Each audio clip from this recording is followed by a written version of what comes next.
No. Yeah. You know that her entire team was beaten by 15-year-old boys? Yes. Yes. Yes. In soccer, by the way. Yeah, that is Also world math. champion, It's math as well. world champion women, Yeah. beaten by 17. Correct. Yeah. But this isn't a case where you're watching people who claim to be for women's rights marginalizing women. You know, they on this pyramid of identity politics, the man who claims he's a woman is on top. And I don't really count women who become men because they tend to mind their own business. Like they're not like it's the men who become the women. In the track meet. Yes, exactly. That's why it's kind of a false argument with that. What's that? Whatever the actress from Juno. I can't think of the name. Elliot. I don't think it's about rights. I think it's about like a revolution, and with revolution, it turns everything upside down.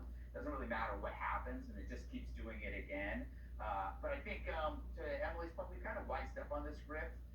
You can call us transphobe. It's not going to work. We're just pro biology. You know, I have no idea who this is appealing to. You know, again, it's kind of like that rescue fantasy. In this case, you have like straight women defending trans from evil cysts.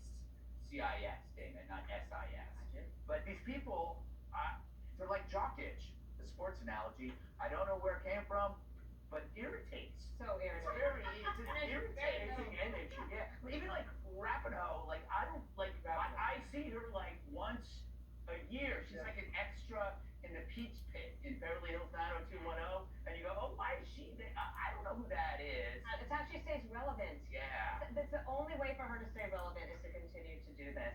Hollywood always pulls Democrats to the leftist position. The ACLU is doing the same. The ACLU used to be like, oh, we'll defend anybody, but now they've got all this money and they're doing these things. And so, Democrats, do you think that the ACLU paying for these guys, yes, to do this ad is helpful to your position? Then you have Axios asking 20 possible 2028 contenders, and only 3 will answer, but kind of barely. See, they don't have an answer like, do you think men should be allowed to play in women's sports? They go, well, I refer you to an interview I did 6 months ago on NPR. No, you can't answer that, and they're giving themselves false hope. Abigail Spanberger, I always bring her up, she won in Virginia, and this has given Democrats the sense that, oh, you know, trans issues don't matter so much anymore. In Virginia, they really won because there's so many bureaucrats and Democrats that work for the government that were mad about DOJ, and they turned out and they voted for, what's the first thing that she did on the job? First thing she did on the job was say, actually, we will not cooperate with ICE. Okay? Do not take false hope, Democrats, and the idea that trans issues don't matter